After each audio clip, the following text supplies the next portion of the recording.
DTCP plot కొంటే land appreciation అనేది ఒక లాభం, శ్రీగంధం చెట్ల మీద వచ్చే ఆదాయం మరో లాభం. డబుల్ బెనిఫిట్ ఆఫర్ తో సిర్లసీమ 2.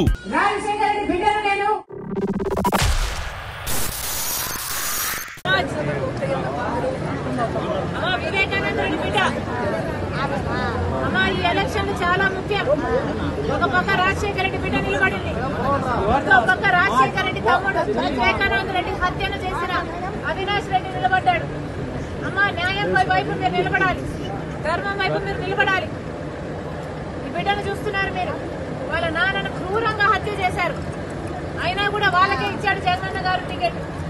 అట్లాంటి వాళ్ళని గెలిపించాలా, లేకపోతే రాజశేఖర రెడ్డి బిడ్డ న్యాయం కోసం నిలబడి రాజశేఖర రెడ్డి బిడ్డను గెలిపించాలో మీరు ఆలోచన చేయాలి. అమ్మ, ఓటు అనేది మీ చేతుల్లోని ఆయుధం. మళ్లీ హంతకులను గెలిపించకండి, మళ్లీ హంతకులను చట్ట సభలకు పంపించకండి. ఆశీర్వదించండి తల్లి రాజశేఖర రెడ్డి బిడ్డను. ఎలాగైతే రాజశేఖర రెడ్డి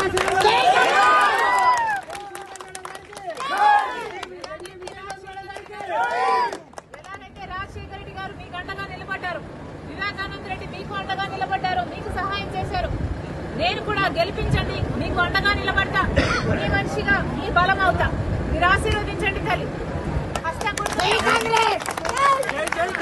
తమ్ముడికి, ప్రతి అయ్యకు, ప్రతి అమ్మకు, ప్రతి అక్కకు, ప్రతి చెల్లికి మీ రాజశేఖర రెడ్డి బిడ్డ శిరస్సు వంచి చేతులు జోడించి మనస్ఫూర్తిగా నమస్కరించుకుంటోంది.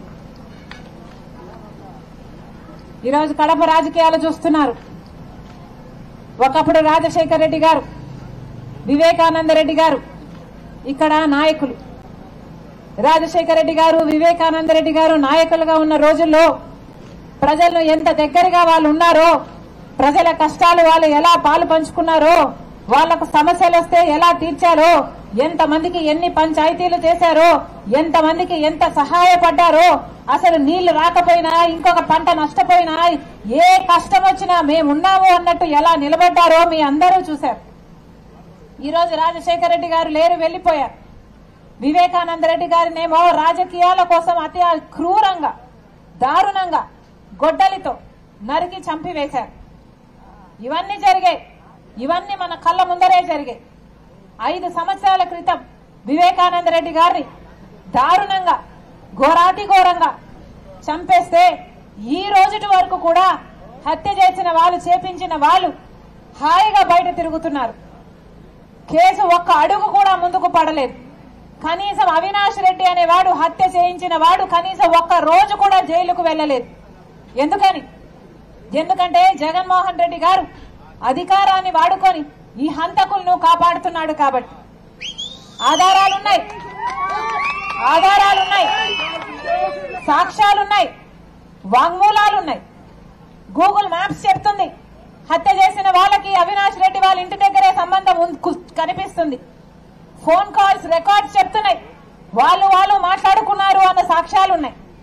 ఆఖరికి సిబిఐ కూడా అదే విషయం చెప్తుంది. ఎంతమంది వాగ్మూలాలు ఇచ్చారు, అయినా కూడా ఈ రోజుటి వరకు కూడా కేసు ఒక్క అడుగు కూడా ముందుకు కదలలేదు. 5 సంవత్సరాలు అయిపోయింది వివేకానంద రెడ్డి గారిని గొడ్డలితో నరికి ఘోరంగా హత్య చేసి జగనన్న గారిని ముఖ్యమంత్రిని చేశారు. మీ అందరూ చేశారు, రాష్ట్ర ప్రజలు అందరూ నమ్మి ఓట్లేశారు. మరి జగనన్న గారు ఏం చేస్తున్నారు? అధికారాన్ని దేనికి వాడుకుంటున్నారు? జగనన్న గారు ముఖ్యమంత్రి కాకముందు ప్రత్యేక హోదా తీసుకొస్తానని మాటిచ్చారు. మూకుమ్మడిగా అవసరమైతే రాజీనామాలు చేపిస్తాను ఎంపీలతో అని చెప్పారు. ఈ రోజు జగనన్న వైసీపీ పార్టీకి 22 మంది ఎంపీలున్నారు, 9 మంది రాజ్యసభ ఎంపీలున్నారు, అంటే 31 మంది ఎంపీలున్నారు. మరి ఎందుకు రాజీనామాలు చేయలేదు? ఈ 31 మంది ఒక్క రోజైనా పార్లమెంట్ మాట్లాడారా ప్రత్యేక హోదా రావాలి అని? మన రాష్ట్రానికి ప్రత్యేక హోదా వచ్చినుంటే ఈ పాటికి ఎన్ని పరిశ్రమలు వచ్చిండు, మన బిడ్డలకు ఉద్యోగాలు వచ్చిండు. ఈ రోజు కనీసం ఆఖరికి మంచినీళ్లు కూడా నోచుకోలేదు అంటే ఇది కర్మ కాకపోతే ఇంకా ఏమనాలి? అధికారం ఇస్తే జగనన్న ఏం చేశారు? ప్రత్యేక హోదాను కాస్త బీజేపీ పార్టీకి తాకట్టు పెట్టారు. అధికారం ఇస్తే జగనన్న గారు ఏం చేశారు? పోలవరం ప్రాజెక్టు లేదు, రాజధాని లేదు, కడప స్టీల్ ఫ్యాక్టరీ రాజశేఖర రెడ్డి గారు కన్న కళ కనీసం ఒక్క అడుగైనా ముందుకు వేసిందా? 10 సంవత్సరాలైంది, ఫ్యాక్టరీకి అతి గతి లేదు. అది శంకుస్థాపనలు వేయడానికి మాత్రమే పనికొస్తున్న ప్రాజెక్టు అలా తయారైంది. రాజశేఖర రెడ్డి గారు ఉంటే కడపకు బెంగళూరుకి రైల్వే లైన్ ఈ పాటికి ఎప్పుడో అయిపోయాయి. పోనీ అదైనా అయిందా అంటే అది కాదు. సంవత్సరాలే. అవినాష్ రెడ్డి ఇక్కడ ఎంపీగా ఉన్నాడు 5 సంవత్సరాలుగా. మరి ఏం చేసినట్టు? ఒక్కసారైనా కడప స్టీల్ ఫ్యాక్టరీ కోసం కొట్లాడా అవినాష్ రెడ్డి గారు? ఒక్కసారైనా ఇక్కడ రైల్వే లైన్ రావాలి అని కొట్లాడా అవినాష్ రెడ్డి గారు? కనీసం మీకు మంచినీళ్లు లేకపోతే మంచినీళ్ళైనా వస్తున్నాయా లేదా అని ఒక్కసారైనా వచ్చి మిమ్మల్ని గమనించాడా? మరి ఇలాంటి వాళ్ళగా ఓట్లేయాలి. హంతకులు నిలబెట్టింది ఈ రోజు వైసీపీ పార్టీ. జగన్మోహన్ రెడ్డి గారు అన్ని సాక్ష్యాలు అవినాష్ దిక్కు వేలు చూపిస్తున్నా ఎంత అహంకారం కాకపోతే మళ్ళీ ఒక హంతకునికే టికెట్ ఇస్తాడు జగన్మోహన్ రెడ్డి గారు. ఏమనాల దీన్ని? వివేకానంద రెడ్డి రాజశేఖర రెడ్డి గారి తమ్ముడు కాదా?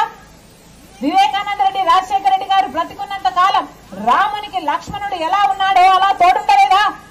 వివేకానంద రెడ్డి ఈ ప్రజలకు సేవ చేయలేదా? వివేకానంద రెడ్డి దగ్గరికి ఎవరైనా ప్రజలు నాకు ఈ సమస్య ఉంది అని చెప్తే వివేకానంద రెడ్డి ఆ మనుషుల్ని తన కారులోనే కూర్చోబెట్టుకుని ఆఫీసర్ల వరకు తీసుకువెళ్లి ఆ పనులు పరిష్కరించిన నాయకుడు కాదా వివేకానంద రెడ్డి? వివేకానంద రెడ్డి అంత నమ్మకంగా ఈ ప్రజలకు సేవ చేస్తే ఆయన గొడ్డలితో ఘోరాతి ఘోరంగా 5 సంవత్సరాల కింద హత్య చేస్తే ఈ రోజు వరకు కూడా శిక్ష పడట్లేదు అంటే దానికి కారణం జగనన్న అధికారాన్ని వాడుకొని ఆ హంతకులను కాపాడుతున్నాడు కాబట్టి. మళ్ళీ అదే హంతకులకి ఈ రోజు మళ్ళీ జగన్మోహన్ రెడ్డి గారు ఎంపీ టికెట్ ఇచ్చారు. అది తట్టుకోలేకనే ఈ రోజు రాజశేఖర రెడ్డి బిడ్డ ఎంపీగా పోటీ చేస్తుంది. అవినాష్ రెడ్డి మీద, వైసీపీ మీద కాంగ్రెస్ పార్టీ తరఫున రాజశేఖర రెడ్డి బిడ్డ పోటీ చేస్తుంది. మీ రాజశేఖర రెడ్డి బిడ్డ, ఈ కడప గడ్డ మీద పుట్టిన బిడ్డను నేను మీరు ఆశీర్వదించండి. ఈ రాజశేఖర రెడ్డి బిడ్డ మీ బిడ్డ అవుతుంది. ఎలాగైతే రాజశేఖర రెడ్డి గారు మీకు అండగా నిలబడ్డారు, ఎలాగైతే వివేకానంద రెడ్డి గారు మీకు సహాయపడ్డారు, మీ రాజశేఖర రెడ్డి బిడ్డ మీ బిడ్డ అవుతుంది, మీ బలం అవుతుంది. మీరు ఆశీర్వదించండి, హస్తం గుర్తు మీద ఓటేయండి, రాజశేఖర రెడ్డి బిడ్డను మీరు చేసుకోండి. రాజశేఖర రెడ్డి గారు నానా చిన్నానా మీకు సేవ చేసినట్టుగా మీకు సేవ చేస్తానని రాజశేఖర రెడ్డి బిడ్డ మీకు మాటిస్తుంది. మరిన్ని వీడియోస్ కోసం ఛానల్ ని సబ్స్క్రైబ్ చేయండి. లేటెస్ట్ అప్డేట్స్ కోసం వాట్సాప్ ఛానల్ ని ఫాలో చేయండి. అండ్ లింక్ డిస్క్రిప్షన్ లో ఉంది.